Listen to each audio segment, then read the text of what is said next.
Before we get into the video, I just wanted to let everybody know that we recorded this before they announced that they were changing draft a little and changing the seating of packs, so we will not discuss that in the video. I will show the changes here though, just in case anybody was wondering. We're happy to see though that they are working to improve the format. But with that, let's get right into the video, and thank you guys for listening. Welcome to episode 2 of the Ink and Pass podcast. We're going to jump right into it, but we do have somebody new on the podcast today. So, Alec, would you like to introduce yourself and tell us your favorite Lorcana deck of all time?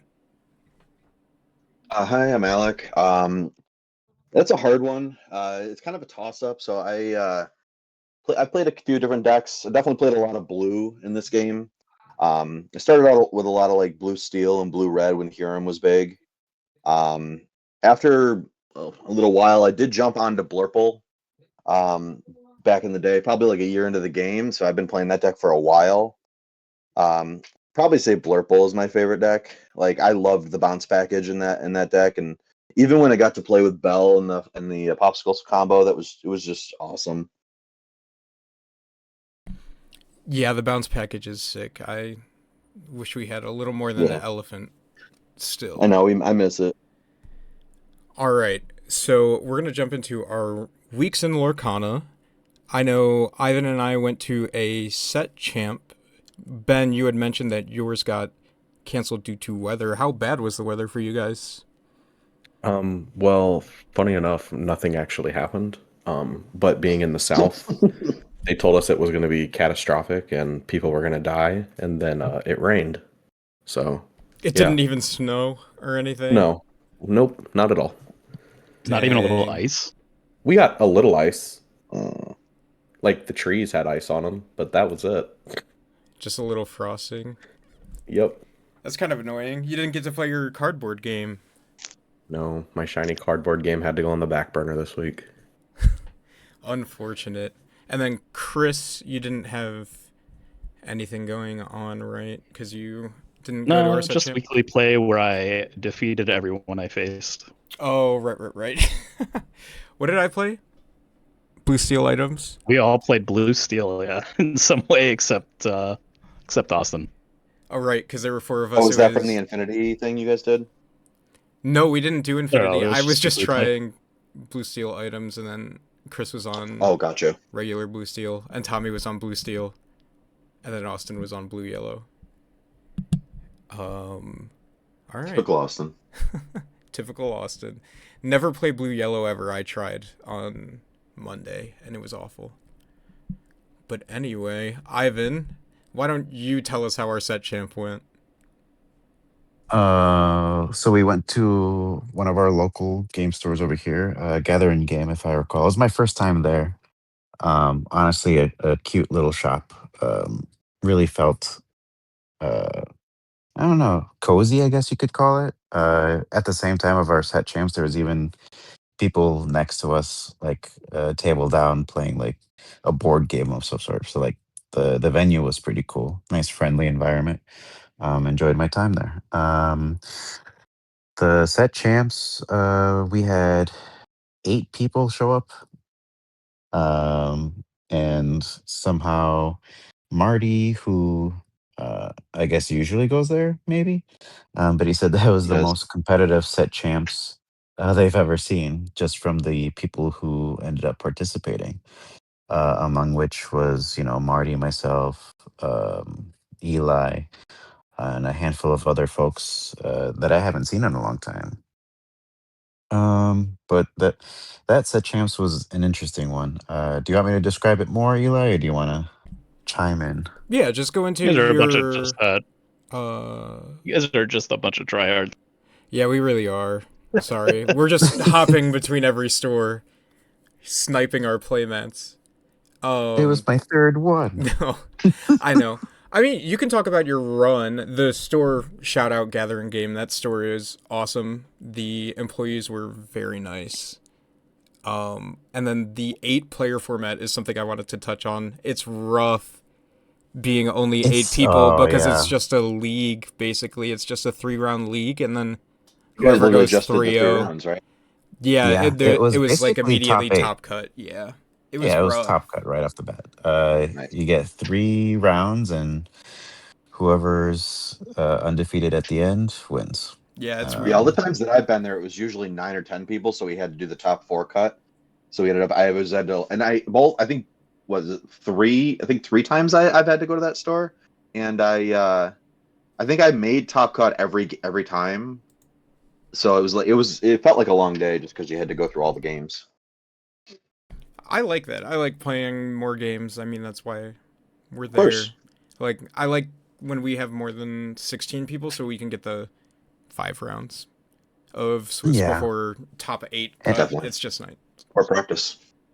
What might be a cool thing to talk about, maybe not necessarily now, but what do we prefer? Do we prefer these 8 people tournaments, 16 people tournaments? What's the perfect number for that? But we can save 16. that for another time. I think we can talk Um, about it you want to in talk our about it? Sure. topic. We'll say no. Let's talk about it now, actually, because I mean Sure, it's why not? relevant. Set champs. I think I like a 5 or 6 rounds. So I think that's 32 people is 6 rounds. Oh yeah. I like 6 rounds. It gives you a little leeway. Maybe you had some bad variants, but like when the game was really popping at the beginning and we had 6 rounds of Swiss, I think that was probably my favorite. It leads to long days though, and I get why some people wouldn't want that. But So I believe the number to get it at perfect 5 is 32, because it's the double of 16. Yeah, so 32 is the perfect amount to get undefeated after 5. So I think that's a good number to do. Because if you get anything lower than 32 and you're between 16 and 32, you get like the awkwards where you get like the 1 left after like 4 rounds or something like that. So I think I think 32 is like the perfect number if you want 5 rounds. yeah, that's fair. All right, feel like Unfortunately, I don't think our into- local group is that big anymore. No, we Yeah, usually that's- don't get that high. We usually are in like the low 20s, high teens, I think, when we get our championships. Yeah. Yeah, But even then, I feel like we've had 5 rounds, didn't we? With like 20 Well, yeah, people? because you just get over 16, so that gets you 5. Yeah. yeah, anything over, yeah. It's weird. I think it kind of dwindled. We talked about this last time, like with the holidays and everything. We'll have to see during the set champ because the playmat's actually beautiful. It's not Daisy. No offense, Daisy. Who is it for this set? I'm drawing a blank. Daisy. Hit Daisy. No. Sorry, the next set. Oh, Tinkerbell. For the Tinkerbell. next set. Oh, okay. You're The good. I just couldn't super remember the pretty next one coming. enchanted one. Yes. We haven't like seen the map that though will yet. be a draw. so, Correct. see. And we haven't seen if it's first and second place again. yeah, it'd be great So if We to- also brought haven't to bring seen it, if it's foil or not. I doubt it's foil, right? It would Oh, they got great. We don't They know. got to start doing I foil think mats. that's too many playmats you'd end up foiling. Yeah, I that don't is a know. lot they'd have to do. I would rather them do first and second before they. I mean, with foil them doing playmat. with the way they're doing the Mickey and Minnie playmat coming up, I'm sure that True. they got the stuff down. That Yeah, I is guess. true. I guess we'll have to see. Maybe. I mean, I'd be happy with a foil playmat. I would not complain. But So as far as the tournament's concerned, Yeah. number of people. Me personally, I enjoy 5 rounds because you go 3 rounds, and based off of that, you can kind of measure which way you go, one way or the other. I loved when we had like the 50-person tournament, just because like the environment was cool. You get to see all these people with different deck types, and there's just a lot more buzz. I feel like the feeling in the air was just a little bit better and cooler. I Yeah, like those those early set tournaments. champ days were really great. Now, with this being an 8-person tournament, again, nothing wrong with that. It's just an immediate cut, and we found ourselves, as a matter of fact, round 1. We were like, oh boy, that's basically single elimination. So round 1, between myself, Eli, Marty, and Sarah, we faced each other, actually. So the 4 people that kind of knew each other the most ended up facing each other. It was Eli versus Marty, and myself versus Sarah. an interesting choice for decks going into it. I know Eli was texting me 20 minutes before the while I'm driving there. Hey, do you have an extra All deck? right. And I thought You that was don't just hilarious. I was like, you don't gotta call me what out No, on we are that. have to talk doing? about this. Okay, we have to talk about will this. in a It's- second. Ivan, go through your run. Okay. Well, deck choice this time around. I said to myself, you know what? I don't want to lose to aggro, so I want to pick something that's a little bit lower to the ground. And the bully these days is purple steel. So what's at least decent into purple steel? Just because ruby amethyst seemed to have a disadvantage, at least the version I was running. And I wanted to run something a little bit different. So I said, all right, let's try amethyst amber and see how that goes. So I did a little play testing the night before, and I said, okay, I can play with this. Show up to the tournament. Out of the 8 people, there are 3 people are running the same deck. I'm like, ah, brother, that's Mm, mm. that's how it goes. Uh, and if I recall correctly, not a single purple steel. No, I don't think so. I So think round one. you go. Sorry. Oh, go ahead. No, I didn't. All Did right. you see any? No. I was gonna say it was me on the deck that I picked, which we'll talk about. You and 2 other people on yellow purple. So you, Marty, and then somebody Will. else. Will was Yeah. yeah. And then we had Sarah on amber steel, her aggro, and then Mm-hmm. James was on blue steel. Mm-hmm. How many was that? And then I did not get to see the Um, other. Then it was Debbie if I and rec- somebody else that I did not know. there was another guy there, but as far as I can tell, it was like, I don't know, structure deck level type deck. Oh, So it gotcha. was like friendlies match type of thing Yeah, or homebrew. I mean it was a wild field to be in, but Um, as it so goes. it's round one versus aggro. That's the test because can your deck play well? Yeah, but can it survive aggro? That's a real hard one. This is the same deck Sarah piloted to, I want to say 5 wins at the DLC. Yeah, you're right. Um, She went 5-3.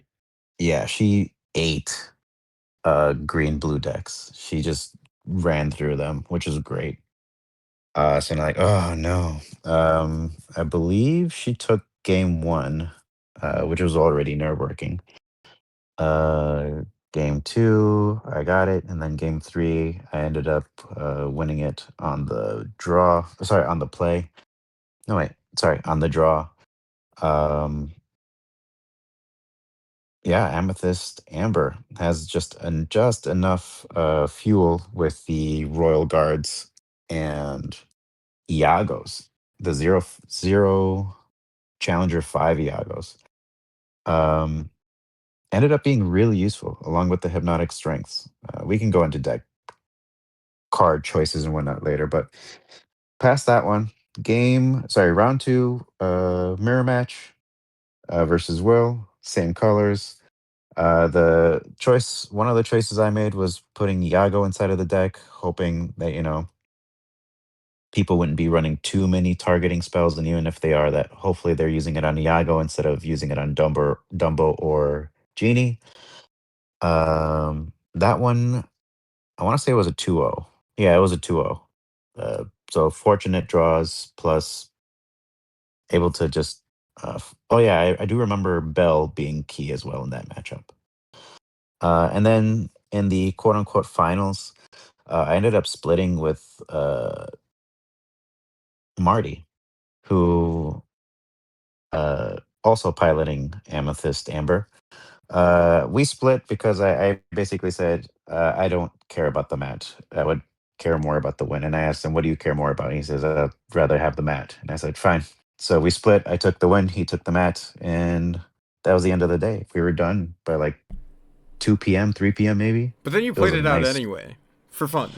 Yeah, we played it out afterwards because I was like, "All right, let's just see how this matchup goes."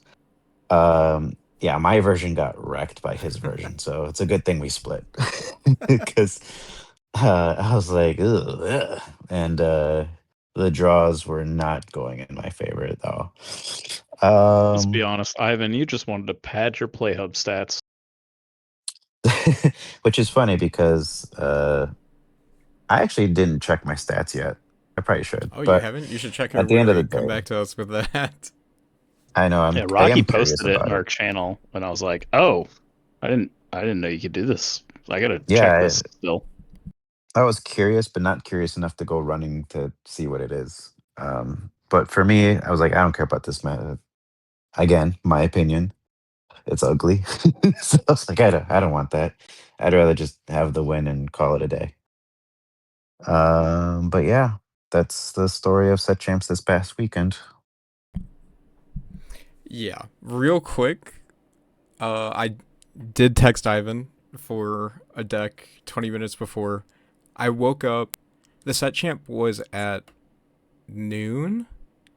I woke up at 11:30, and I was like, "Oh, I want to go to this because I just want to play Lorcana. Like the game feels good to play right now. Like I just want to play some. But I don't really want to play Purple Seal, which I've been on, which apparently would have been uh, a bad pick because apparently Purple Yellow is pretty good into Purple Steel, and there were a lot of them. But I was just like, I don't really want to play something. I know Ivan has been cooking Blue Red. Maybe he has Blue Red on him. Ivan always has something weird on him. Uh, so I didn't hear a response. I was like, okay, I'll bring Purple Steel, and then I have some other cards in my bag. So I drove. I got there like 5 minutes late, but we hadn't started or anything.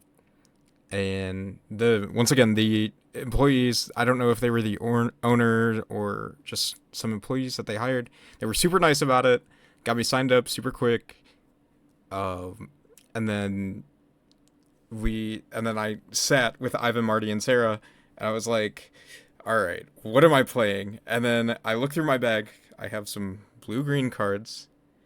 And then Ivan is looking through his bag. Oh, you owe me cards. I owe you 2 cards. I owe you like a John Silver and a Basil. I think I still have them. Yeah. But then Ivan lent me some cards. So yeah, I was the evil person for the day, and I brought blue-green. I was like, I only have like 3 reps on this deck or something, but again, I just kind of want to play the game. So I paired into Marty first round on Purple Yellow. I've never played this matchup before. I forgot that Mowgli was a card that existed that could snipe like half of the cards in my deck. And then he played Mowgli, and I was like, oh yeah, I gotta remember that. And then I didn't remember that, and then he played Mowgli, and I was like, oh yeah, I should really, really focus on remembering that. And then he played a third Mowgli, and I was like, okay, I think I shouldn't play blue-green. But they were super good games, like super stressful, super good. It was a fun game, but I ended up losing, and then I played against Debbie. She had a cool deck that was like princesses.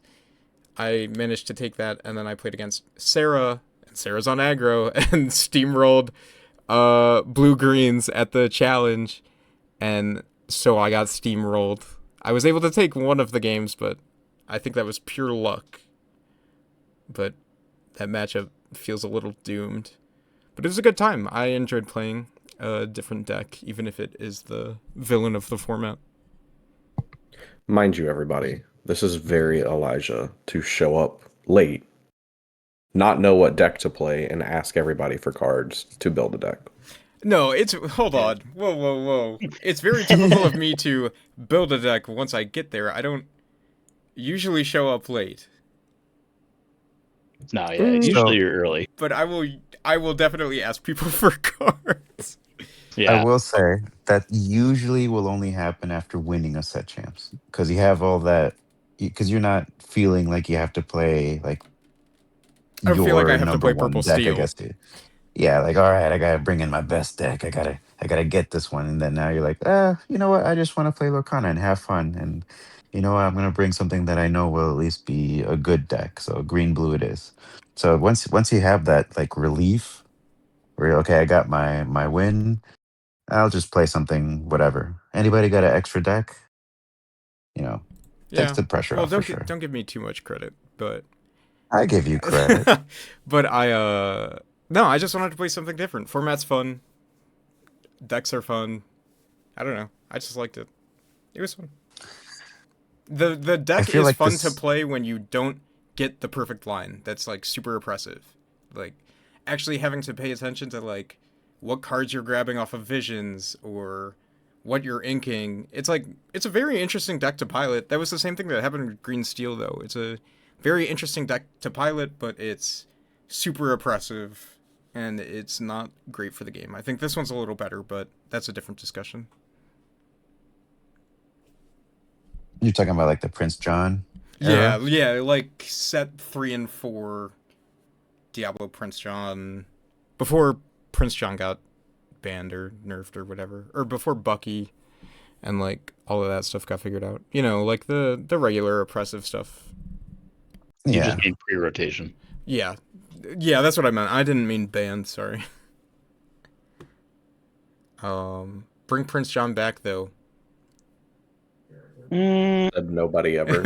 Like, No, what? for Nothing. for green red it might be okay, but maybe not. We'll see. If they Green reprinted it red as a green and fact on red got something that their didn't own have cards. ward, it'd be okay. Yeah, Yeah, if that's it fair. didn't have There's plenty ward, of I'd be removal okay coming with into that. the Make it game a now. green red specific card that is basically just Prince John without ward, and we're fine. Yeah, honestly, green red discard would be interesting because there's eight. What is there? 3 2-drop actions that make people discard a card. Having a yeah. payoff for that would be kind of Sudden interesting. chill, undermine, and then the new one The newest one that's coming coming out, out yeah. in Winter Spell. Yeah. Okay. Mhm. Well, with that, let's move into our podcast questions, which we are starting. I just asked in the Discord if anybody had any questions, and we got a couple. They happen to relate to spoilers, so it's gonna be our little spoiler review for today. Is these questions, and we're gonna try to move quick because I know I'm gonna rant during this main topic, and we're probably gonna get into some interesting discussion that's gonna take us a while. But our first question from Teresa is, how broken is the new Mulan? And she's talking about the 2-drop That green card, one. that card paired with Tramp is gonna be great. Hold on. That card paired with the new action is gonna be insane. Let me Wait, pull up the card real quick. that card paired with the new Pocahontas, the 2-cost 3/2, that gains lore based on how much lore they have. Yeah. That's gonna be broken. Okay. Imagine getting 12 lore off of one character. 13 lore, because the plus 13. one for. Yeah. So for people who don't know, she is a 2-drop inkable 1/4 green that is whatever she quests gain lore equal to her strength with a maximum of 6 lore. So she at base quests for 1. If you buff up her strength, she can quest for maximum of 6. And then there's this red card. Is it a song that buffs something strength to by 5? So just with that action, you Notably can on get theme her that to it's a 6. Mulan one. Oh, very flavorful. This We card love seems flavor. really good to just fit into dogs with Tramp, who just adds strength based on the number of characters you have. Yep. Like, this might be scary. We'll have to see. Yeah. Yeah, being an aggro deck Pretty where fast. it's because honestly, doing buff for strength does seem kind of out of place in an aggro deck. But like that deck already has multiple ways to buff strength, so I think that actually that deck will take Mulan very easily. Yeah. Oh yeah. Yeah, It's some of them are running improvise, some of them are running the Webby that gives +1 attack. So like Mhm, it's got ways mhm. to buff outside of just plain tramp. Like it's kind of Mhm. crazy. Yeah, it's wild that you could just slot this card into a deck that already exists, and the deck is, like, more broken. Like, you don't even have to build around it at all. It just goes in. Like, you don't even have to do anything. It's a very good card that just fills a slot. It's basically a straight upgrade, I think. I don't Yeah, play and dogs. the worst part about dogs, like it going into dogs, is that the deck just goes wide and keeps everything standing. And when you do that, and then you get your tramp out, you can just fish for that one card that, or you can fish for the other tramp to boost her strength. And then your opponent's just sitting there going, I think I just lost. Because you have so many, there's like so many targets that you would want to remove over something that has 0 lore on it, like Mhm. base stat, 1 lore, I mean. And yeah, it's going to be interesting to see how well she pans out, though, because I think at the beginning it's going to be like mostly everyone just targets her and removes her as fast as possible, but we shall see. I think that's going to be what it ends up being in general. They've added a lot of cards that can answer these kinds of things. I Having love her. 4 willpower is just ugh. Kind of nuts. Being inkable is nuts. Inkable is Inkable, yeah. princess, hero. Yeah, if you're Ugh. playing this in like red green, so you can buff it, like you can shift the Mulan onto this too. Mhm. Oh, I didn't even think about red green for it. This is just whack. Like this card being statted the way it is kind of whack. I think Yeah, it would have as been better a off as a 1/2, but like as a 1/4, 1/4 where is is your crazy. punishment?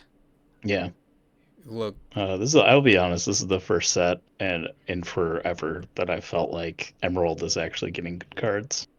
Did we not Are you learn out of of your Daisy mind? Duck? wait a minute. I know. Blue green and yellow green are two of the best decks in format. Yep, and they're only going to get better. All right. Agreed. I don't want to talk about it. All right. So so on the topic of not talking about it, our second question from Rocky is how many decks will Ralph be in? And he's talking about the legendary Ralph that is our board wipe. I'm gonna read it off just in case people don't know what it does.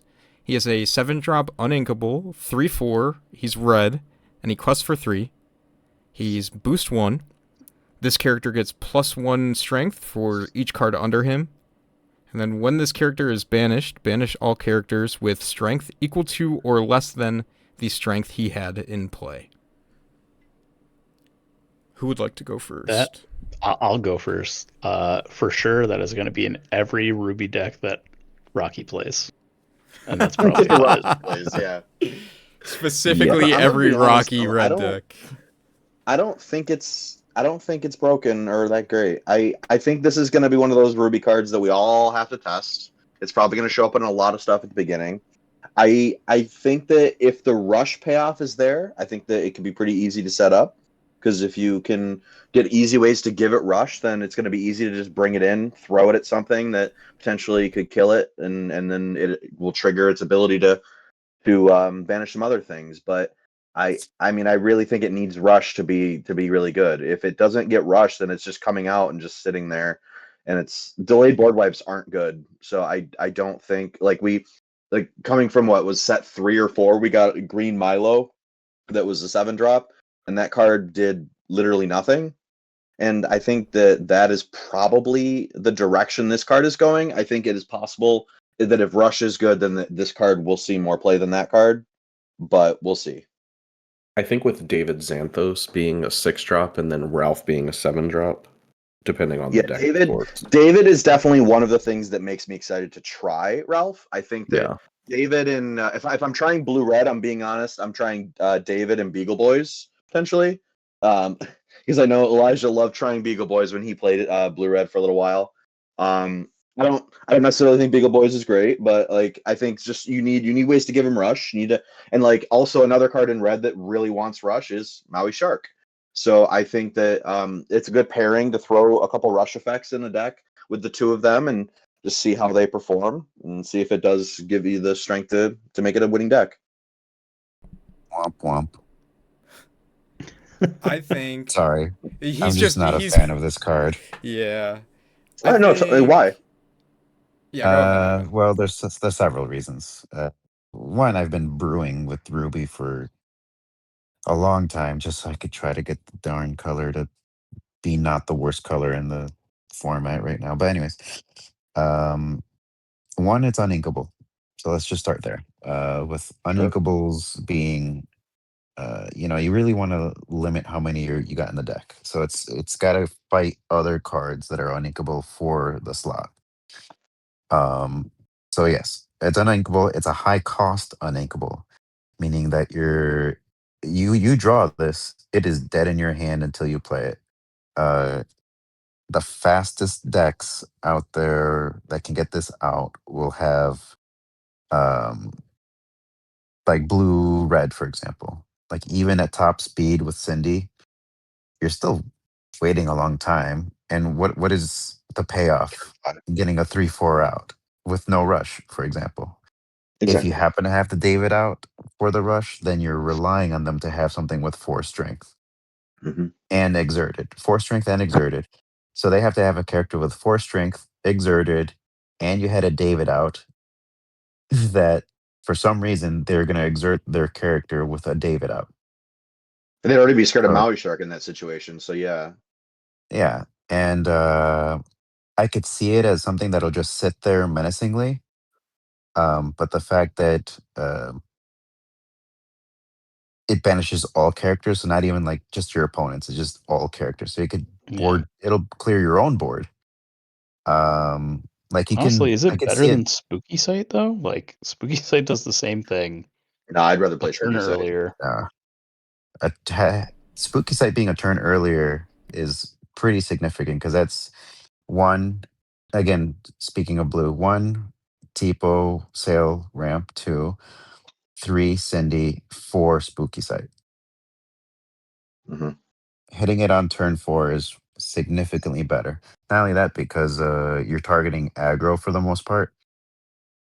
Putting a Lilo into the Inkwell or putting ladies into the Inkwell is Yep. way better than banishing them because you know that what is it, a 4/4 lady 5 drop with shift will come out to just bring them back into hand. With Spooky Sight, you don't got to worry about that. With this, it's gonna take a turn longer. They see it coming. I don't know. Plus, it's not a racer. So, like, the one thing that they could have given this one to maybe be on theme, maybe to recycle This it race with is theory. Ralph or recycle it with King Candy, something. It's not even a racer.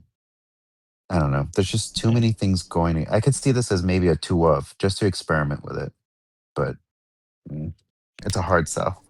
Yeah. I think like at best it's like a turn 5 or 6 cost 3 board wipe. Like, I don't know.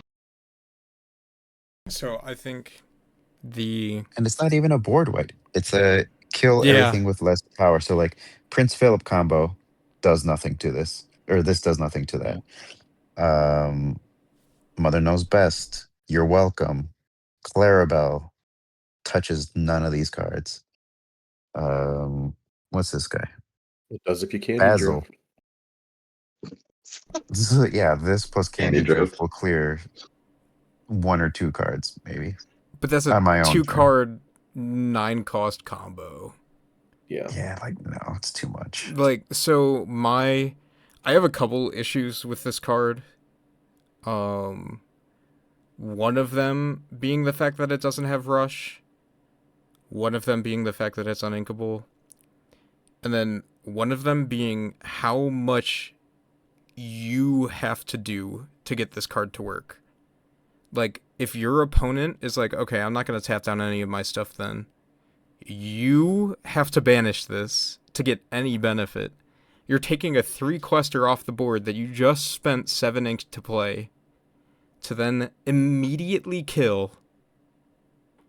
banish, to get this benefit that is also wiping out your characters. I don't think the benefit is worth, like, the opportunity cost of this card is Yeah. too low. Like, which Like, I so hate. Like, here's a it's quick very thing. interesting. Yeah, go ahead. A scenario just popped into my head. They have what's the 1 cost Amber card that gives support? Elowin, You talking about the character, Alonwi? Elanwi, sure. They play or they have Elanwi out because of course they do. They support Wreck-It Ralph and then do World's Greatest Criminal Mind, and they wipe out my own board. So there goes my Xanatos. There goes my stuff. Oh, brother. It's like, I mean, that's a good point though, that your opponent can also interact with this card when they want to. If it's just sitting out there, I can Zeus this when I want, or Thunderbolt. I can, and you Oh brought my up the god, thing you can. earlier, like, this card just gets hit with your welcome, and then it does actually nothing, and you just spent 7 ink on this. Because it Or it doesn't gets do anything when Hades. it leaves, or it gets Hades, or it Hades gets into Let the It unknown. Go. Like, Oh, let it go. yeah, like, Get it up. gets Mother Knows Best, and you have to spend 7 more ink to do this. Like, the payoff is just not worth all of this trouble that you It's have to not go into there. playing it. It really isn't. And then my other question, which I already know the answer to this, is would you rather have had this or a B Prep reprint? Be prep. Which is so rough because it would be cool to have a different board wipe in this game, but this ain't it. You I guys think with know I all hate the B-Prep, with but all I the just with did all that the bad. steel effects that prevent people from dealing actions, and all the now yellow characters that can take cards out of people's hands, I think B prep would not be overpowered in the game right now. I think more people would play Mowgli effects because we're getting was it Pumbaa that's coming out that does the same thing as Mowgli, but you get to target with that one, and there's now technically there's 3 steel cards that can prevent actions from being played on the next turn. Although we'll see if the other 2 ever actually see play. But Pete obviously existing still. I think it'll be fine. Yeah. Or it would have been You're fine, I should saying say, with 'cause we're not there everything. yet. You're saying Pete, the action that just came out, or the song, and then Gantu? There's Pete, there's the action, and Gantu. I know Gantu's seen no play, so I don't expect him to see Yeah. play. I'm saying the action, Yeah, I know though, what you're might saying. actually see play, though. Yeah, I think ultimately what you're saying is there are enough ways to play around B Prep and to get it out of the person's hand. Yes. This card, this Wreck-It Ralph, is just a detriment to your hand. Agreed. Sadly. It's A an top interesting deck idea. this. Can't play it. Top deck again. Damn it. Why do I run 2? Also, why is he only a 3/4? Like, you're paying this much for a character like this. Why can't we just make him like a 6/6 or something? Like, what is this for 7? Like an You can make him uninkable. a 6/6 if you pay You can 3 make him a more 6/4 boost. for the boost. Yeah, but let's talk about the real hero in red that was revealed, Copper. That's the Maui card, right? The 8/5. Copper Rush Yeah. Reckless. Is I the think that reason card I is just wanna like play red again. objectively very, very good, and that's all we Yes. need to say It is about a it. slightly slower version of the old Maui of the old days. Like, that card is going to be great, But it's especially on with the curve with curve. Cindy. Yeah. It is, and it's amazing. Moving on to the underdog cards. Those cards are varying in power level a little, but I think they're all pretty interesting. Christopher Robin is, yeah, he is music to my Which one? aggro ears. Yeah, which one is that? So he's a inkable 2-drop, and if it's your first turn, you can pay 1 less to play him. He's a 1/3 that quest for 2 On turn 1, if you're going second. on turn 1. Yeah, if you're And going second, yeah. best part, he's inkable. Fire. I mean, they had to make... Are all of the underdog cards inkable? Yeah, That's very they're good. all the same. I think if they same were stat, 2 uninkable, cost, they or wouldn't even see play. Probably. Yeah. You know, an interesting question that those cards do arise, because there's one. Is there one for every color? Yes. there is. I think an interesting thing that will arise with those cards is, will people start to choose to go second when they have those cards in No. their deck? I don't Well, think so. Nothing's that good.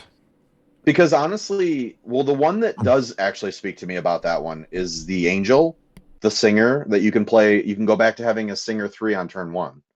That is the only one I think that is a singer 3. So I think that one, if anyone's trying to revive Steel Song, I think is interesting to think that it's possible that someone might consider that as a good line to take in a deck like that. I think if you're planning on going like Angel into Lilo into playing Pudge for free and then singing Strength, that makes sense. I'm just not sure that going second is still that much of a benefit. Yeah, but Sure, I you're definitely get getting the that. card draw and you're getting to drop a pretty decent character on your first turn. It doesn't Yeah. seem bad. I mean, if Plus, you're if the playing against game, aggro and you're playing red and you get to play the Liquidator on your turn one, and you can take out a Daisy, I think that feels pretty good. it's gonna that's make true. feeling second, or I think it's gonna make going second feel better, but I don't think it's gonna make people choose to go second. If you know what I I'm don't saying. think I understand what you're saying. I'd have to agree with that. I don't think it's going to make you want to go second, but it's definitely going to Okay. feel better going second than it does now. Right, maybe it's not like a complete eye roll when you lose the die roll bars Oh, unintentionally. bar, hey, he's spitting.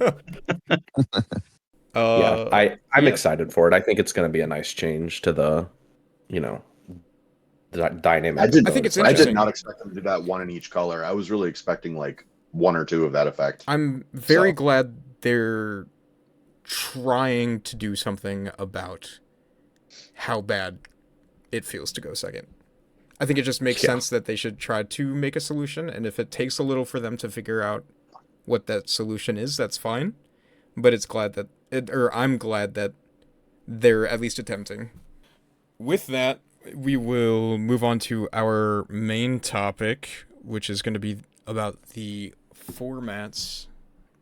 So, since they don't have an official list, I kind of wrote some down, and we won't talk about all of them. Maybe we'll skim over a couple. But I have Pack Rush, Sealed, Super Sealed, Draft, Infinity, Core Constructed, and then I also have that 3-player. Everybody has to play a different color combo, and then I know at the challenge they had 2 players, and you could play whatever decks you wanted to.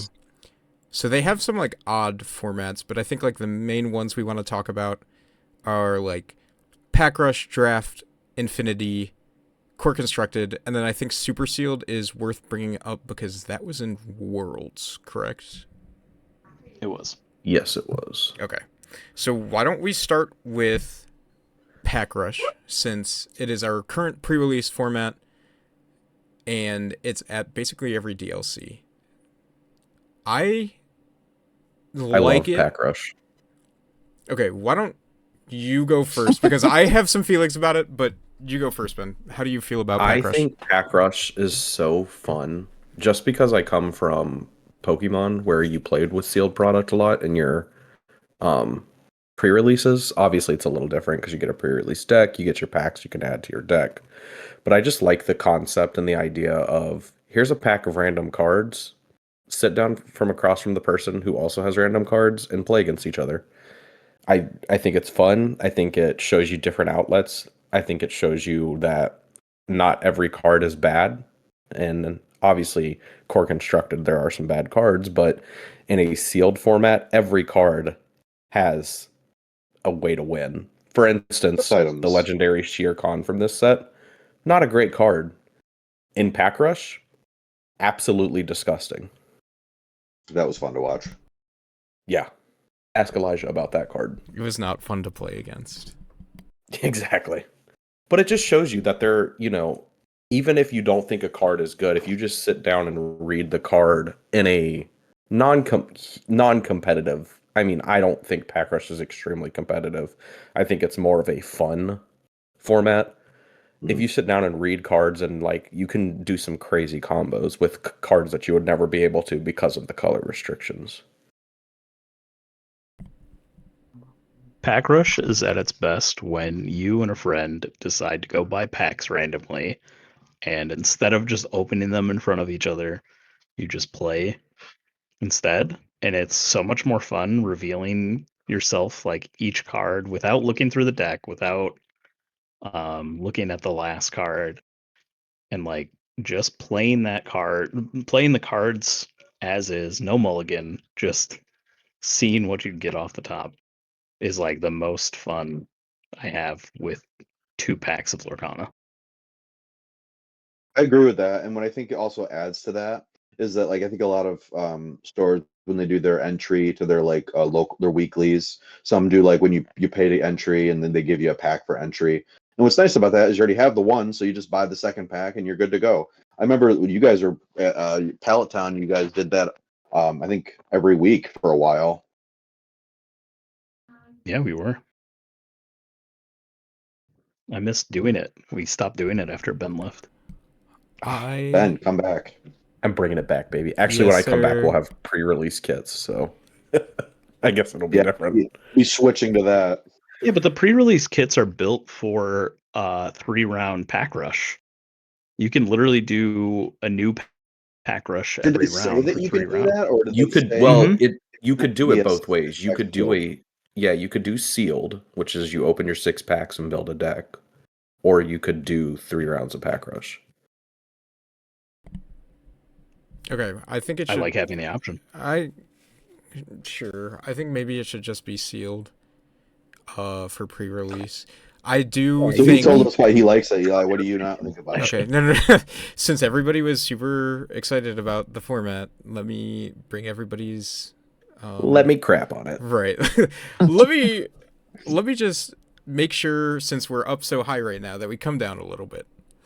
No, I would like to say I think it's a fun casual format to play, and I like when we played it at League, as we were paying for entry to then buy an extra pack, help support the store, and then do a little fun pack rush. I do like looking at the foil slot before shuffling in an enchanted. Could not agree more. Yeah. But people can do what they want. It's their cards. I think it's a fun casual format. I don't know how I feel about it being for tickets at a DLC. But I think, Ben, you and I were in a pretty good agreement where it was just like, we don't really care. We're just doing it for fun. And then Right. the While ticket, we were waiting for our friends doing other things. Exactly. We the were like, tickets let's would just be go the have some fun. tickets, and Right. we'll just deal with it. And it was a good time. And I would still do it again at a DLC. But we're also competitive in nature, and I don't think we ever needed the tickets to be there. We would have just bought 2 packs and we done were it. 100%. Yeah, if they were just like, hey, here's Pack Rush if you want to play with your friends, we were like, okay, sounds Right, good. just give Like, us let's money go play. and you can do pack rush, and Yeah. it's not for anything. We would have just done it still. Yeah. So I guess 100%. then you could argue I mean, it that was the really tickets nice is for fine me to and give the Gabby to benefit. do. Yeah, true. You can speak on that a little. Yeah. So my wife, she's not super into Lorcana, but she will play pack rush. And when we went to Richmond, we were waiting for you guys to finish up doing something, so we decided to do pack rush, and we played like 3 rounds of pack rush. And it's super fun to do, and it's simple enough that even people that don't play can understand it. So it's really nice. I think it's a That's a fair point, because you get easy way to just get someone in who doesn't play a lot. You get them a chance to try out, especially people who really like Disney and maybe aren't as interested in playing a card game. That's a fun way to go about it. yeah, and maybe they pull something good too, and then it like helps Yeah, them They always do. get into They the always game. do. Okay, always you sound do. a little salty over there. All I'm saying is every time I play Pack Rush against certain people, they pull really good cards. That's all I'm saying. It's never been me. Was that directed Yeah, at never me? me. No, it was directed at the other person that pulled an enchanted against me. This sounds like it's Who directed at was me. that? Yeah, Yes, pretty it's sure it was directed you. at you. I know. It doesn't matter though, because Elijah has an ultimate losing record against me in Pack Rush. So. I think I won once. Yeah, did he win any games? No, I won once. He won I one time. once. He won one I time. got a out of perfect our. curve. We've probably played a Pack Rush, what, 10 times? Like 6 or 7, probably. Yes. I'm sorry. I set him up. Editor, cut it. But yeah, I just genuinely really enjoy Pack Rush. I just think it's a great way to mix the competitive and casual player scene. And I just think it's really fun for everybody. I think it's a really good casual format. I don't think it's a great way to Yeah. mix the competitive scene. if No, that I makes think it's a sense. great way to mix in competitive players with casual Okay, players. I think that should be what Sealed is, but I think that's what they're getting the pre-release kits to be, which I think is good. But I think it's a nice casual thing to do. I don't think you can ever have it be a very competitive format. But I get what you're saying, where it's a nice way to have like competitive players introduce new players to the game. Okay, moving on. Super Sealed, because it's a Worlds format. I think that's weird.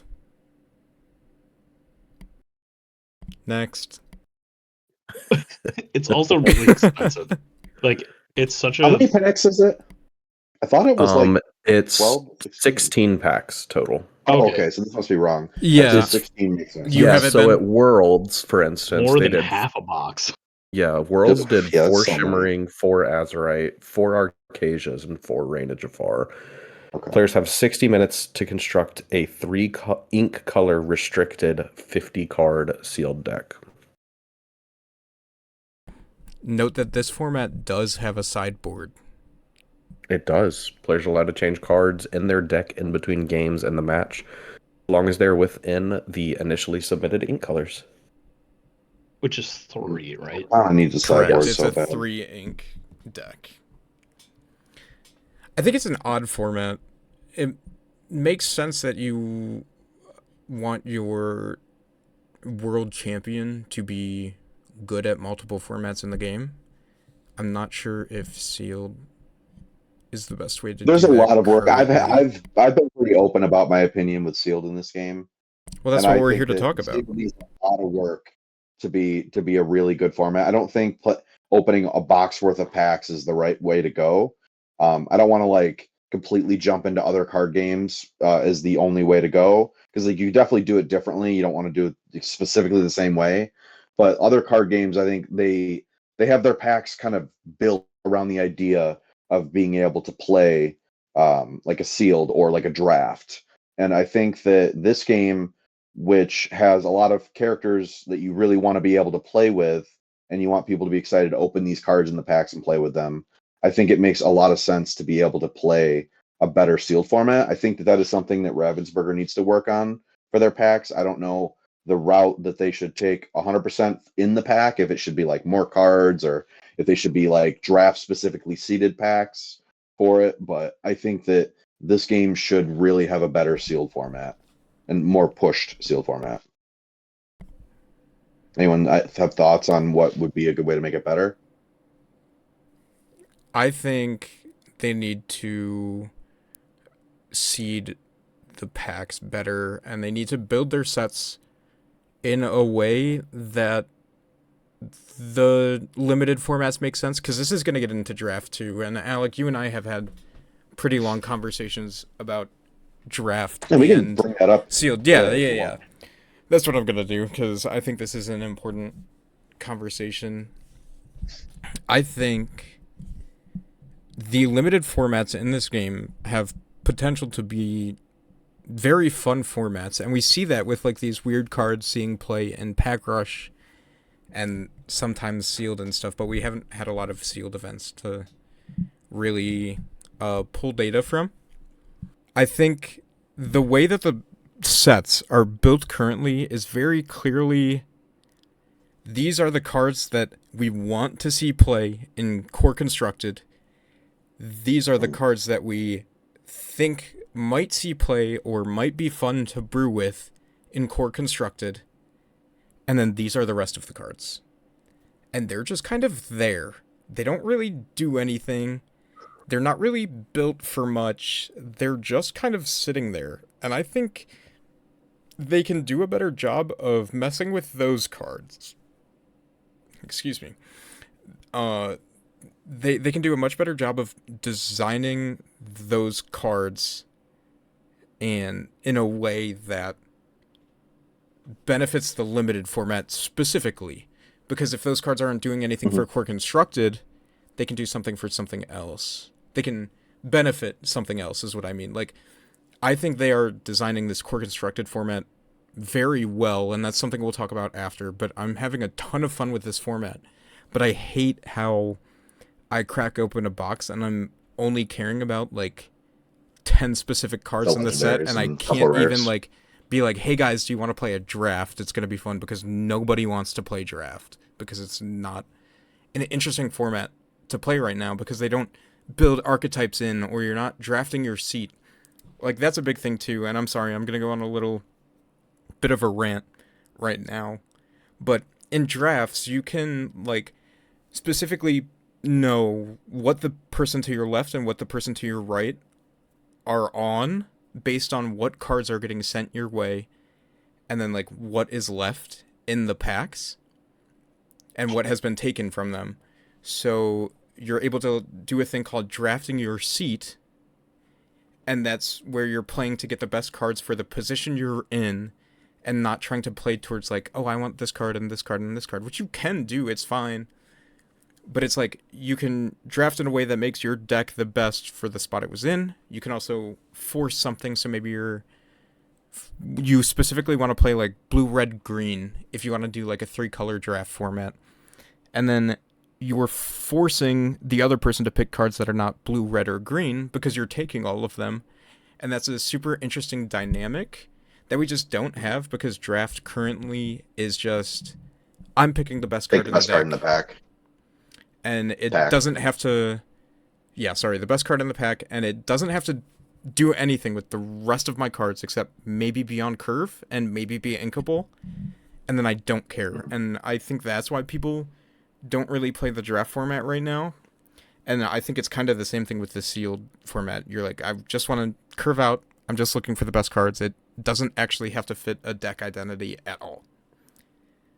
With that all being said, would anybody else like to say something? Yeah, I mean, I can jump in from there. So, like what you said with like the sets and the way that they're built, and there's a lot of cards in the sets that don't end up seeing play in the core constructed format. Well, it's with something that's similar to like how Magic builds their sets, is they're very on theme. They tend to kind of follow a couple specific abilities that maybe should be new to that set. Like, for example, we just got Boost last set. I think there was another ability we also got, but like we haven't had that before. So there was obviously a lot of boost synergy in the set, but a lot of the boost cards are probably not that good. But in a draft format, you could actually build a viable boost specific deck, because you'd be looking for cards that have the boost mechanic in them. And that also opens up the viability, since you're stuck in this one set and you're stuck with the cards that you are looking at through a draft or like a sealed pool. You're looking at a chance at actually building a boost deck in a sealed pool. And I think that would be really interesting, because then you would potentially see cards that maybe aren't seeing play as much come up with those kind of abilities. And like to your point with like the multiple colors coming in for a draft, I think that like you could definitely change how much is in the packs. You could definitely change like the cards that are in the packs potentially. But like ultimately, I think one thing that would really help make draft more interesting is, I think that creating a color limit. Like I truly think that I like the color limit when I came, because I came from Magic, and in Magic there isn't a color limit, but you do have to draft cards in colors that you can play.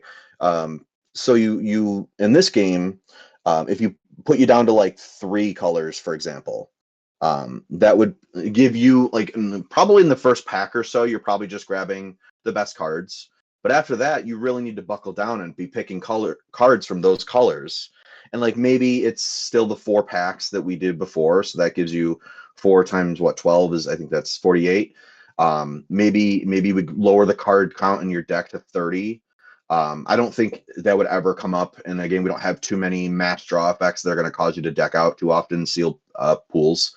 So I think that if you went down to a 30 card deck and you still stuck with the 4 packs, that gives you 30 out of the 48 cards to try to get it in those 3 colors. And like there could be like a rule built into sealed as well, that it, like for example, maybe you pull 29 cards in those colors, you're allowed to maybe not play one of the off colors, maybe you're allowed to play an ink token or something, like in this card just has to be an inkable or something like that. I don't know, that would have to be something that the devs would figure out for this game. But I think that it could be pretty easy to build a more interesting, maybe even a synergistic deck in this realm. And it also creates the game of like, you're looking at the cards that are in the pack, you're wondering if the person next to you is going to take them, or you notice certain colors are gone, and you're like, oh, okay, so I know somebody else at this table is playing one of these colors, so I should maybe not play that color or take one of these cards to try to prevent him or her from being able to play that card. I think that draft is a very fun and interesting form, and I think sealed is the same way. And I think that this game could be very interesting with it because people would be able to open up cards that they like, open up characters, and be able to play them more often than they would in just regular core constructed. Sorry, I know that was a lot. I'm very passionate about draft. Yeah, I think it's a topic that we're both pretty passionate about, and we have a lot we want to talk about on it. I think one of the things that I wanted to point out is we don't really have the solution to this problem for our game. We just feel as though it like could improve, and we want it to improve. Yeah, I absolutely. I don't find that all of my thoughts on this are the only answer. I would love if something like that was maybe found to potentially make draft more interesting, maybe get more people interested in it, so I could maybe even potentially play in it more often. I don't even like. I literally think the last time I drafted with this set, what was it? Literally in set 2, Ben, when we played at a gathering game. Or was there a more recent one that we did? Did you do the chaos draft when we did it at? Oh yeah, the chaos draft. Yeah, because I was thinking, all I can think about is the beasts that we dealt with in that gathering game event. But yeah, we did Oh my gosh, I think it was after set 4 came out, so we could do one from each set. I think it was. Yeah, it was. And it was interesting. I thought it was kind of cool. Like I pulled a bunch of Floodborne synergy from the Floodborne from set 2, and I thought that was kind of cool that it kind of bled over from the other sets because I ended up pulling Floodborns from different sets that kind of helped with that synergy. So I think that was kind of fun. But obviously a lot of randomness in Chaos Drafts. Ivan, I haven't heard from you in a while. Are you more of a just like I just play constructed and maybe Infinity?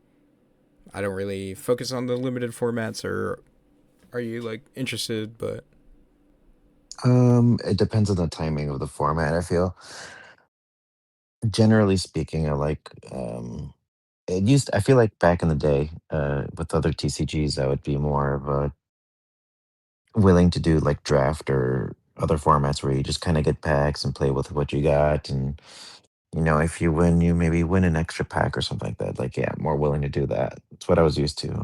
But nowadays, I just kind of I buy my box and I get what I get, and then I like playing like if I have all these ideas brewing, I want to get straight into playing with those ideas.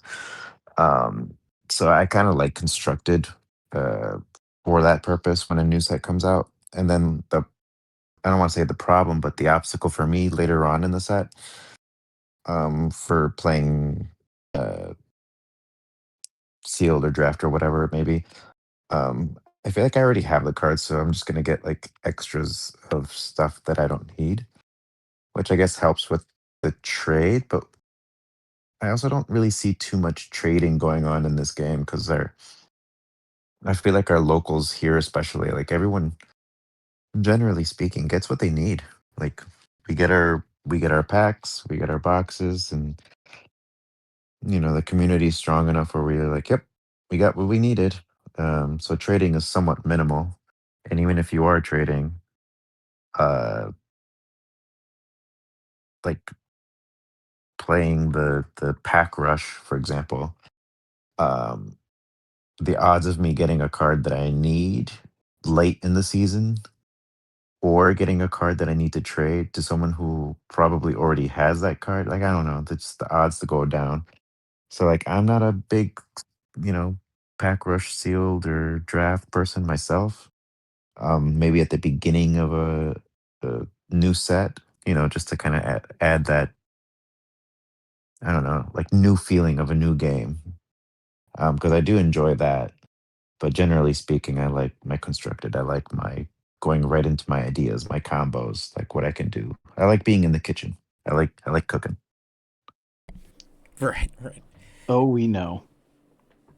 I think one of the reasons it's not incentivized to play sealed or draft later in the format is just because you're not looking for anything in the pack, and then there's no experience of like a nice draft to go along with it, so you're not like even paying for the experience. If you pay for 4 packs out of a box to like gamble a little, you just kind of like are only gambling on the packs, and then you don't really care about the drafts. I don't know if that made I sense. definitely agree with that. Like no, you're right. I've seen it a lot in a lot of games where like people who want to do sealed tend to want to do it at the beginning of the set because they want a chance to pull cards that they haven't already pulled that they need, like another legendary or something like that. And once you get like far enough into the set and you have everything you want, doing sealed is a lot less viable or interesting to a lot of people because what's the point of opening a bunch of packs if you have everything you need already? So like you have to be really passionate, and that's the thing. That's why you want to make the format more interesting because you really need a reason to open those packs. Yeah, and this is why Pack Rush is a superior limited format.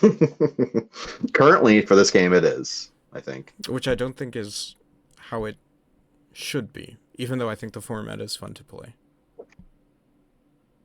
Fair point. But I think I definitely think draft one is for people who are a little more knowledge in how to draft. Sealed is obviously a little bit more complicated than Pack Rush. Pack Rush obviously is the easiest one because you just simply put the cards together. So I definitely think that is good for a lower entry level for the people who don't want to do a lot of thinking when it comes to building a sealed pool. yeah, I also want to take my words back a little because I don't know if I should say should be the format for the game or shouldn't be, because like the game is still like new. We don't know what is best for the game. I just don't know as we're exploring all of our options, but I also don't want to put our eggs in too many baskets. So I don't know what the right way to go about it is. Yeah.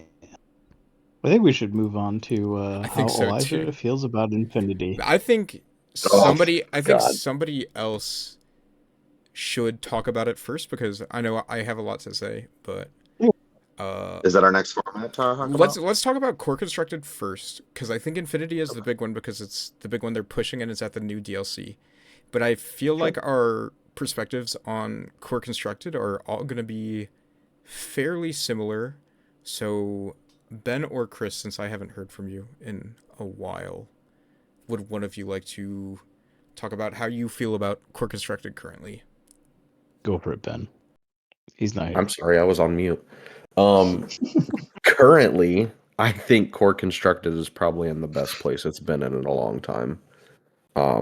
Personally, I like that it's healthy. We have a couple decks that can, kind of take the top spot in the meta. I mean, blue green's, it's pretty oppressive, but it's a different deck at the top. Purple steel can still hold its own. Yellow green can hold its own. Purple can hold its own.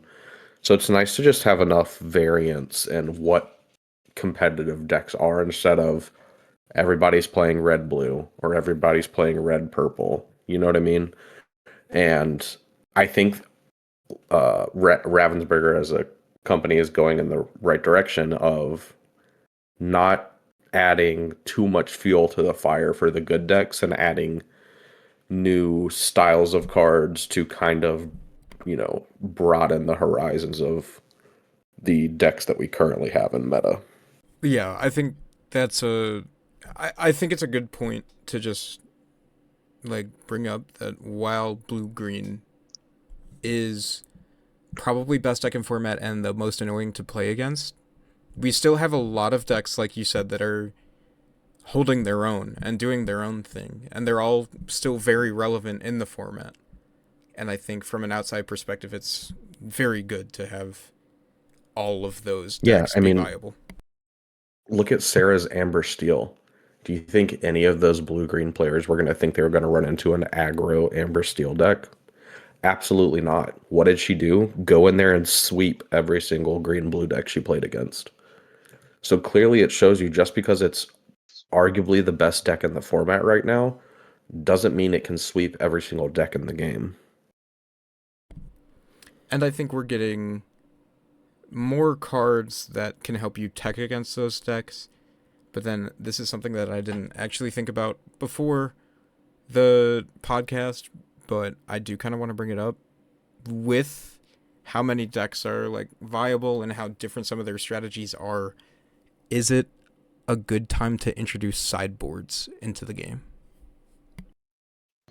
No, the game is specifically So much built around opinions not about this. having them. I disagree. Yeah, The game is I designed disagree without it in mind. 100% with you, Chris. So I think that the Oh, I know. inkability and the uninkability thing is the exact reason we need a sideboard.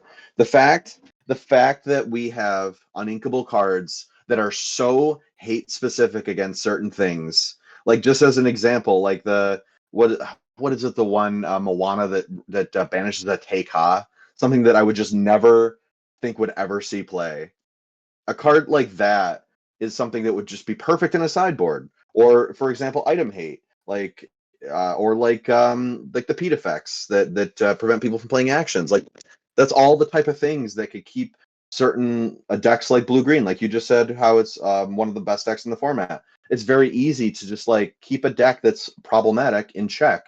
You don't have to make like a 15 to 20 card sideboard. Like you just like 8 cards is probably plenty, maybe 10, depending on the choice that would go around it. It just makes so many uninkables more viable because there's so many uninkables in this game that are just completely unplayable. Like because they don't have enough decks to tech against. So why would you bring them in your deck unless like they're actually good in your deck? So I think that a sideboard in this game would be very important, especially because it would just keep certain deck strategies in control. And I like I mentioned with the uninkable thing in this game, I think that would just give a lot of uninkables a chance to shine.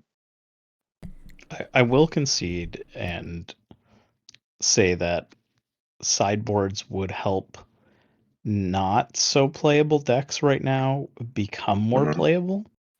The only downside to that I see is that it would make good decks better because they could just tech in for their weaknesses. And the problem right now is that these decks that are really good or really oppressive don't have a lot of weaknesses, and if they could just sideboard in for the one thing that they're weakest against, then it just makes it the best deck in format. It's like tier 0. So that's the only downside I see to it. I see what you're saying. Definitely a fair point. I agree there. I think that is a good point to you could definitely argue against the sideboards, and I think that I'm trying to think how to say this. Like I think that it is definitely a good point because like a deck like blue green, right? Like how many actual weaknesses does it have? Like I definitely think that like aggro is a big weakness to it. Does anyone know of like another deck that's like good into it Besides aggro? besides the aggros? Yeah. I don't really know. There's Because a if reason blue it's the green's best I deck think only in weakness is Amethyst, aggro, then obviously it just puts 8 cards in the sideboard that are good Amber, against aggro. probably. Yeah, I haven't played that deck, so I'm not sure. Yeah, but there's also the dynamic that like your deck composition changes when you sideboard cards because like you're not gonna put 8 to 10 cards in your deck for one specific matchup most of the time. You're probably gonna do like a play set of one card. So then it leaves a couple slots. So like you potentially add in like a hate piece for a certain deck or two, and like is another example. Like if you have lanterns in your deck and you're like a Monstro combo deck, and you know that your opponent's on steel and they have a sideboard, they're very likely going to have item hate in the sideboard. So I think that something you could even consider doing to combat that is you could sideboard your own lanterns out. And honestly, that could be a very interesting game when your opponent brings in a bunch of Benjas against you, and then they have no targets for it because you sided your lanterns out. I think that can create a very interesting dynamic that like you have to learn to game people potentially with your sideboards as well. I mean that is something to think about. I think. I think Um, I think for what Chris was saying, like currently, Yeah. if aggro's the only good thing against blue green, and then blue green is given sideboard slots, then they just fill their sideboard slots with Under the Sea, and then possibly Baymax to then sing Under the Sea. Uh, so I think if we don't want that to happen, like we don't want to have this overpowered sideboard, because I'd say that's pretty good. Like if their only weakness is aggro, and then they can fit in all of their aggro pieces to be good into aggro, is what I'm trying to say. Like that's pretty strong. Then I think you have to make those cards inkable, and then force the player to put them into their 60 if they want to sacrifice equity into other matchups. So I think the only reason we would not need a sideboard is if tech cards were inkable. Which is ultimately what you were saying, Alec. But I think it's like the way that we have to get around uninkable tech cards, and then still fitting tech cards into the 60. Because uninkable tech cards just never go in the 60. Yeah, that's the thing. Is it's like I think it's for good health of the game to provide more chances for cards that just don't see a lot of play to potentially see more play. And I do think that like I think it would be good for the game just to see more cards. See you see chances to see a card that you don't usually see come up. I think there's two different design perspectives for sideboard, but Mhm. just to wrap up Core Constructed a little bit, Core Constructed is in a really good spot right now. We all Yeah. really enjoy playing the game. Like I would continue and play games in this format. It would be a little boring, but since we've been in the format for so long, but we're getting a new format, and that format looks really cool and really different. And I I feel good about the way Core Constructed is in. Sideboards is a question mark. It depends on their design philosophy. So moving into the last format that I want to talk about is Infinity, and how that is a DLC format. Ben, I'm gonna start with you. Start on the low of how you feel about it there, No, no, no, Eli? no, no. We'll Here's save the low. here's my thoughts on the Okay. Infinity aspect. I come from two different card games. The first one I played pretty competitively was Yu-Gi-Oh!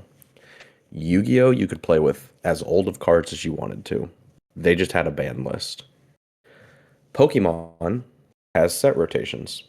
Back in the day, it used to be, whole sets. Now it's based off of letters. So you could still play some older cards if they're still valid. I personally don't think Infinity is that great of a format. I know a lot of people are going to, disagree with that because they want to use the cards from the older sets, but there's a reason we kind of moved away from those sets and moved away from those cards and they weren't reprinted. The meta for Infinity, I think, is going to be stale. I think we're just going to go right back where we were pre-rotation. And I think people are going to realize, wow, I don't really miss this as much as I thought I would. Granted, obviously, we have all these new cards and all these new things you can add, but it's really just, like we were talking about, tech cards for decks that were already really good. So, like, green steel, discard, pretty much the same with maybe a couple extra pieces. Red blue, pretty much the same with a couple extra pieces. So, like, you're not really changing a lot, and I feel as though if we stick to Infinity as staying as a main thing, then what was the point of even doing a rotation in the first place? At that point, just make a ban list and ban cards. I I think Infinity is great for the long term health of the game. Uh, it's every card game has some kind of eternal format. Obviously, with Yu-Gi-Oh, it's always eternal, and then Magic the Gathering has its eternal formats as well. Um, the the problem I have with Infinity is I think they did the rotation too soon. I don't think we got enough. I mean, I think before rotation, the game was getting pretty stale. But at the same time, we were also getting some really cool and interesting new archetypes with like dogs and stuff. The only problem with that was that Blue Steel was very oppressive and got banned out of the game right away.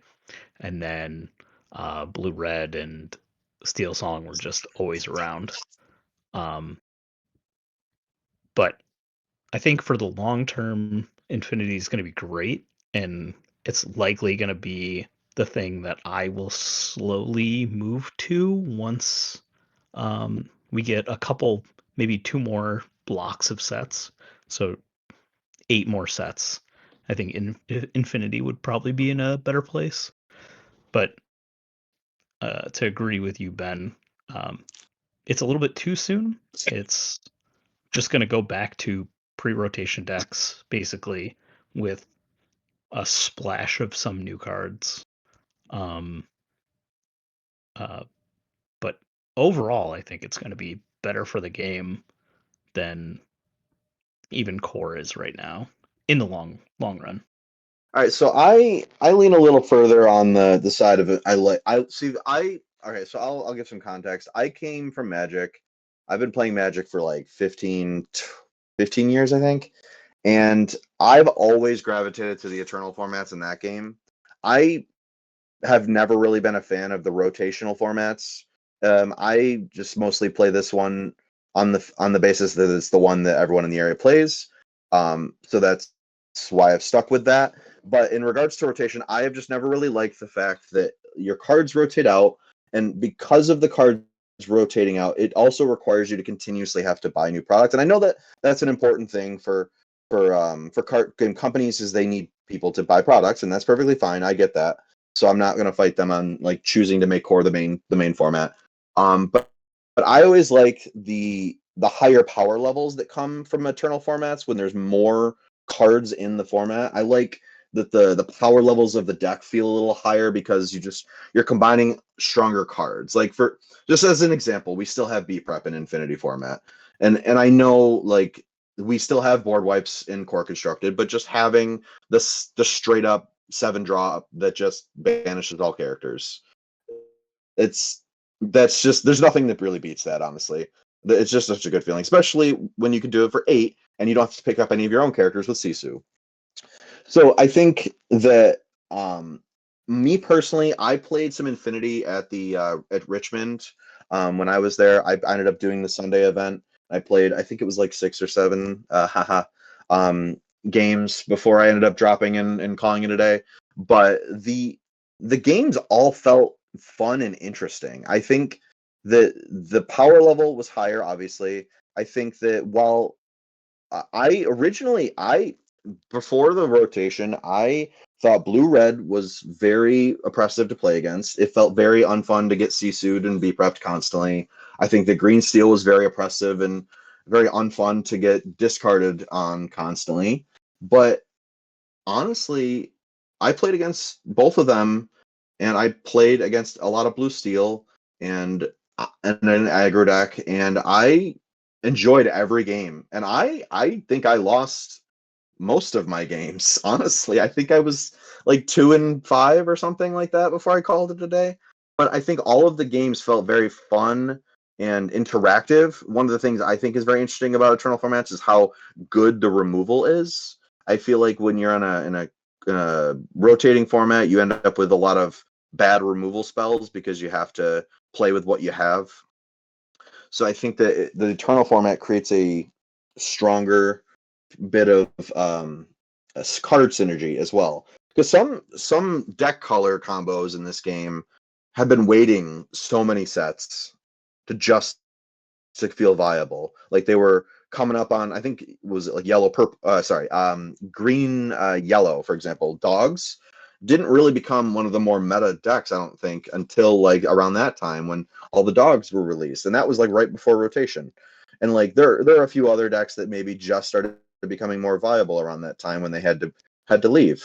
So it's nice to see like that you can continue to innovate and to build in that format like that, where there's a lot of synergy to put together. I had a lot of fun at Richmond, and I'm looking forward to brewing up for the next DLC. I think it's what, Indianapolis. Yeah, I think so. Okay. Yeah, I'm excited to build for that. So we'll see, but I'll stop talking. What do you got? No, Ivan, I want to know your thoughts before I rant. I think it's a good idea because it is an amalgamation of a lot of different cards interacting with each other. I think when Infinity, I could be wrong, so don't quote me on this, but I think when the DLC for Infinity format comes out, I think we still have 2 or 3 more sets before that DLC, don't we? I believe two. Don't quote me though. So We will not rotate it's again. a lot of cards to interact. Yeah, I was gonna say there's just a lot of cards that are gonna interact with each other. Um, so right now it does seem like blue, red, and blue steel items are like the oppressive decks right now, but we don't know what cards will come out. We don't know what new combos could happen. And it's also possible like things like Prince John lose their effect because we're just drawing so many cards that it doesn't matter. Like if if we had Prince John right now and my opponent has a Goliath out, like yeah, you're discarding my cards, but I'm also drawing more cards. Or maybe I don't know. There's just a lot of interactions that you have to think about. But yeah, I think I like it, but it's just going to be a lot to deal with. Just such a large card pool. Okay. Ben just said he had to go. He had some personal stuff. I would.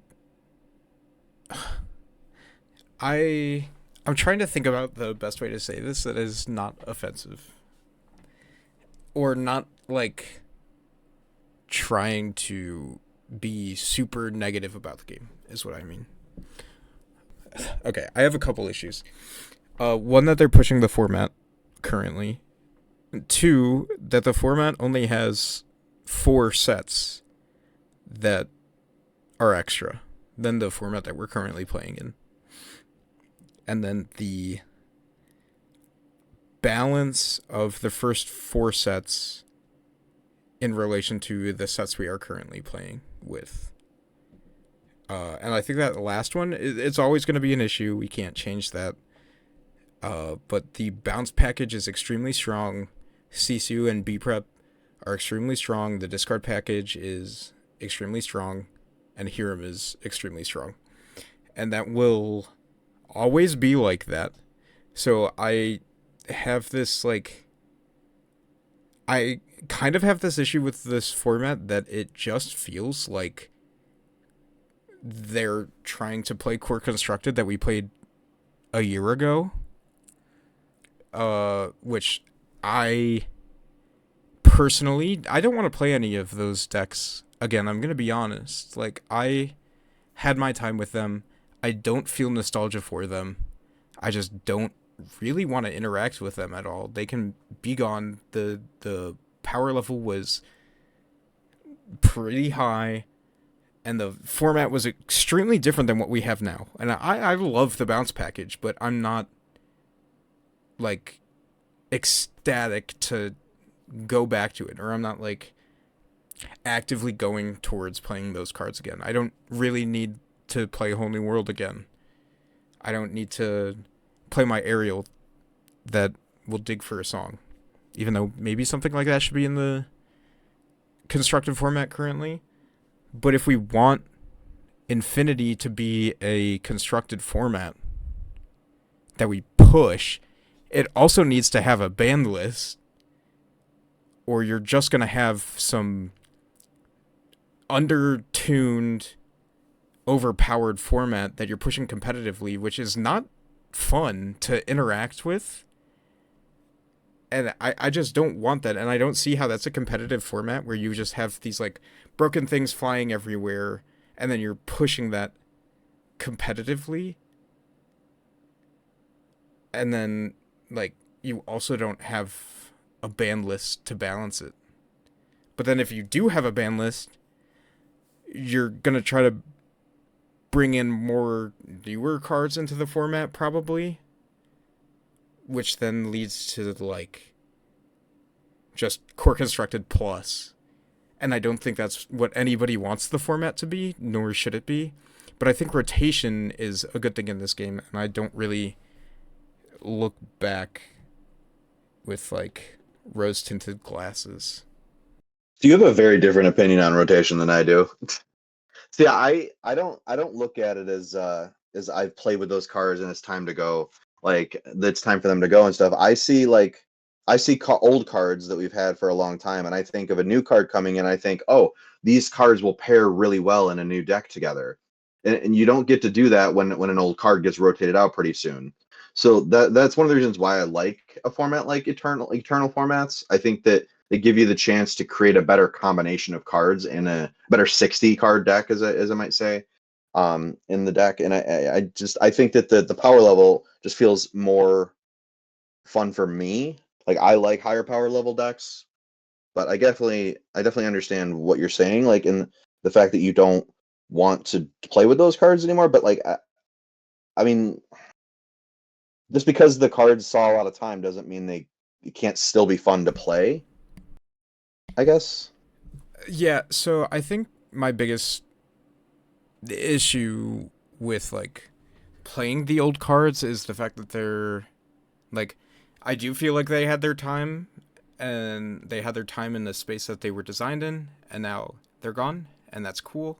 And then like, if they're pushing a competitive format with them, they're trying to give them their time again, and they're not gonna balance it. Really, I think as power like creep exists in this game, I think that as cards get better, I think that some of those old cards will not rotate out, but they will be pushed out of being as heavily viable. played. Yeah, I think so. I mean, I understand like, E-Prep and C2 and Huron probably won't be those cards, but I do think that maybe that deck gets less good in the overall meta potentially in the future. Yeah, and I think that goes with what Chris was saying about like how it's probably too early for the format to. I think 4 sets that we're adding to play is like a little weird. But then the other thing that you said was the adding like new synergies between cards that are getting printed and old cards. Yes. The new cards are not designed for that though. Like I don't think of like my issue cards though. I don't. No, What I mean, but like you I'm get saying more locations to support location synergy and more actions that like more items that support heroes. Right, but those old cards were not built for the new cards to be played with them, and the new cards were not built with the old cards to be played for them. So like the weird interactions don't lead to like what the developers thought the format was going to look like. And I think it's like this weird thing where like some broken stuff can come out of nowhere and not be fun to deal with, and it's just like something that I don't really want to touch. And I feel like it's much easier to just be like, oh, that's like the deck that everybody's playing, let me play that. And then there will be those few people that are like super invested in the format that attempt to break it and probably do, and then find something and then just like win everything because. And that's why you always have a ban list, though. Like when a combination becomes too strong, they'll work on a ban list. Right, but then what I'm saying is like a ban list right now with only 4 extra sets is like, why are we doing a ban list? Well, which is why I'm glad there isn't currently a ban list in that format, because I don't think any of those decks that we mentioned are too strong. I think that the format is pretty even field so far. Like obviously there's a chance it could get there, but it's still kind of early to tell. We have new sets coming. We have not a lot of like people playing it online or at locals, so it's hard to tell what specific deck is a problem. I think that's one of the things is it's hard to tell when a deck is a problem. I think from the perspective of like the developers, they should probably know when something is a problem, because then that would be good. But then if you push this as a competitive format, they now have to look at every card they print. They do. Interacting with all of the old cards they printed. That's a lot of time you're putting into a format that is like completely irrelevant to the format you're actually building the card in. Like the card is being built into core To be fair, constructed. though, that is the point, that is the thing that they have elected to do by creating this second format. They Right, didn't and I think have to that's create wrong. Infinity this early, and maybe it was. And I think I can agree with Chris. I think it might have been a little too early for them to create an Infinity format. I think they maybe should have waited a little longer potentially. I do agree that maybe the format was getting a little stale and it was about that time for the rotation, but maybe having that second format already might have been early. So like as somebody who doesn't really come from another card game, I just don't understand why this format is being pushed. Like these like I understand that this Ana that's coming out that's like shift 0 if a card has left your discard, like sings that card sings Whole New World and could be good in Jafar, but like that's not the interaction that it was built for, and like nor is it the interaction that I should be thinking about when I think about that card. It should be like, how is this interacting with the core constructed format? I don't know. Well, Maybe I just like core constructed See, more. I think that you're thinking about it wrong. I think thinking about it like that was a card built for that combo. I think that saying it like that kind of takes away from the fact that that's not the only, like, it can be like that. They didn't like specifically say that just because you didn't know that there was going to be a rotation format coming like a couple of years ago before they announced it. So you wouldn't have known that the sets that they had planned out weren't going to be end up synergizing with each other. Because like if there was never going to be a rotation format, then yes, those cards could have ended up having synergy with each other, because we would have been, what, 20 sets out and we'd still have the same sets because we didn't know at the time that we were going to get the rotation. So you're kind of being conditioned, I think, to think that like those sets weren't meant to be together just because you were set on the rotation.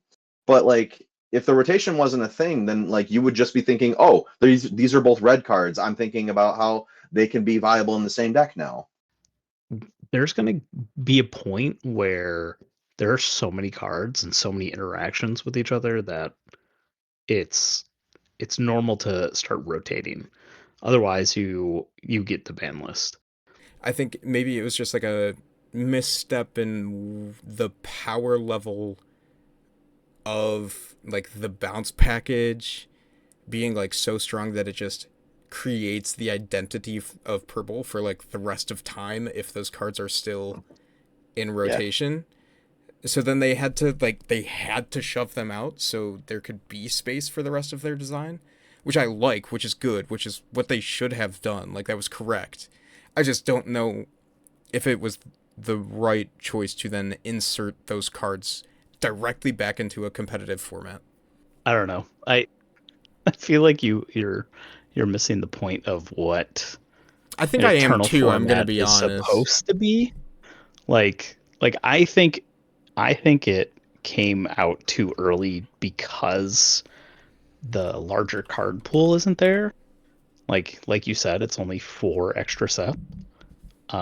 But the point of an eternal format is for people like Alec, for example, that like playing with the cards that he purchased or got, and you get to just keep playing those cards forever. I mean, it is literally a forever format, so all your cards are all viable. You don't have a feel bad moment after set 12 drops or whatever, and then you go, well, after this, I gotta start buying new cards. Better start selling off all the stuff that's gonna rotate. It's a little bit of a nice thing to have going forward. I just think it happened too soon. Um, but Yeah. it's good for people that I want to play this deck.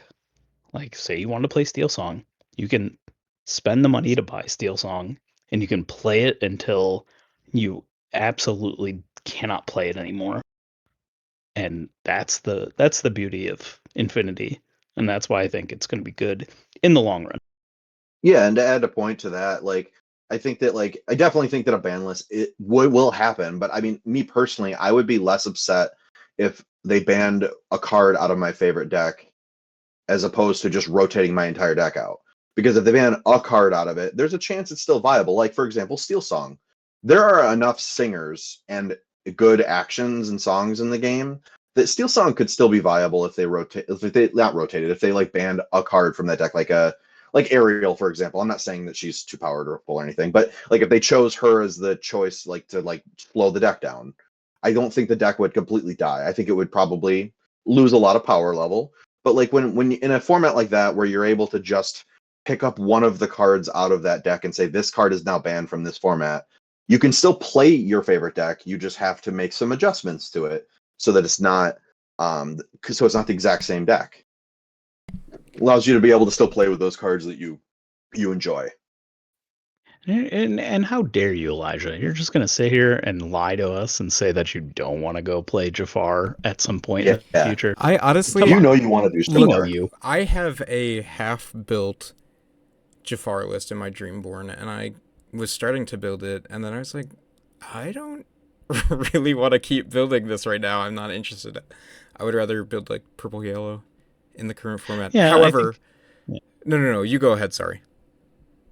Well, I was just gonna say, I think it's different strokes for different folks, right? Like you clearly like Ayo. the idea of playing what's hot and new and like Yeah. the freshest, newest decks, and that's what you're gonna get with rotation. And the current core constructed is always gonna feel fresh because every 4 months you're getting a new set, or 3 months you're getting a new set. So you're getting new cards and things are going to change. Whereas in Infinity, you're never going to feel like that because it's going to take probably 8 sets to really change what it feels like in Infinity versus one set. And absolutely, decks will like not rotate out in that game, in that format, but decks will become less viable as time goes, and new decks will become a thing. So like the viability of like the meta will change as time goes. So I think that it's, you get a chance to see new things show up, but it's definitely a slower pace in that format. Yeah, I think maybe it's like my Gen Z brain always wanting like something to change and something to happen, and like I don't want to be stuck playing the same deck for 15 years. But like what I kind of want to end this off on, and we were kind of wrapping up to it, or like getting there, was we all love this game and we all experience this game in very different ways, and we all enjoy it in very different ways. And like my opinion on Infinity is like I don't have a problem voicing it, so it takes up a lot of time on the podcast, but just because I am loud does not mean my opinion is correct, in quotes. It just means that I'm loud, and like everybody's entitled to enjoying their formats however they want, and I just happen to be voicing my opinion about it. And I love this game, and I love Core Constructed, and like obviously, like you guys were saying, that's where my mind is set, is on Core Constructed as my main format for this game.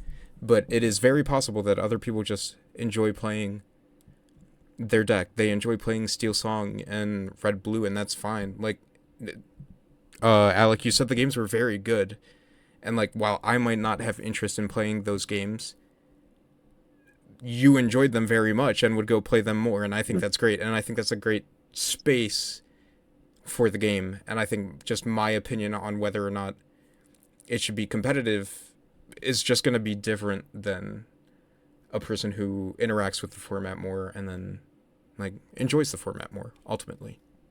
But I love the game, and I think however we can support the most people is the best way to move forward with the game. Yeah, to wrap up all these thoughts, everyone has a format that's the best for them, and everyone's going to enjoy the game in the format that they like the most. I love those points. I think that is a good spot to end it. We're almost at 2 hours. Sorry, Ivan, I'm sure you're dozing off over there. I haven't heard from you in a while. Is there anything you would like to say regarding everything we brought up about Infinity? I think Infinity is needed, just for keeping people's collections relevant. You Oh, mentioned yeah, earlier, yeah, like yeah. feeling bad that you can't That's a play good one. certain cards. Well, now you're going to be in Infinity format coming up, but DLC's coming up. So you're going to see card price fluctuations now, because now this new Ruby card that just came out will pair perfectly with Maui Shark. Sorry, not Maui Shark. Old Maui. But like different card combos are gonna make different card prices fluctuate. So like people's collections will be more relevant. Another cool thing about Core Constructed versus Infinity is Core Constructed will make it so that like if I want to jump into the game, I don't have to worry about remembering what the first 4 sets worth of cards were. So like new players Yeah. don't have to worry about such a large card pool. They can just worry about X amount of sets that they have to pull from. So like I think Infinity format's relevant and still pretty good.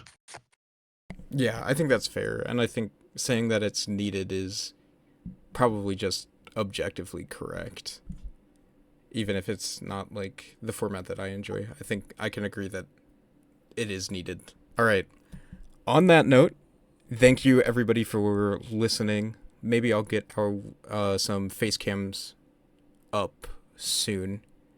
I had a good time talking about all the formats. I know I was more negative this episode than I was last episode, but You just like to be a hater. I just like to be a hater, and I love this game, and I love talking about it, and I love arguing with my friends.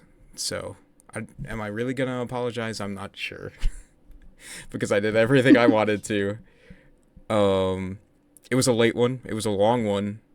Leave a question in the comments if you would like us to read it on the podcast and discuss it. It was very fun having the questions from our Discord, but feel free to leave them in the YouTube comments from now on. Like, subscribe. That will be the second episode of the Ink and Pass podcast. Thank you all for watching.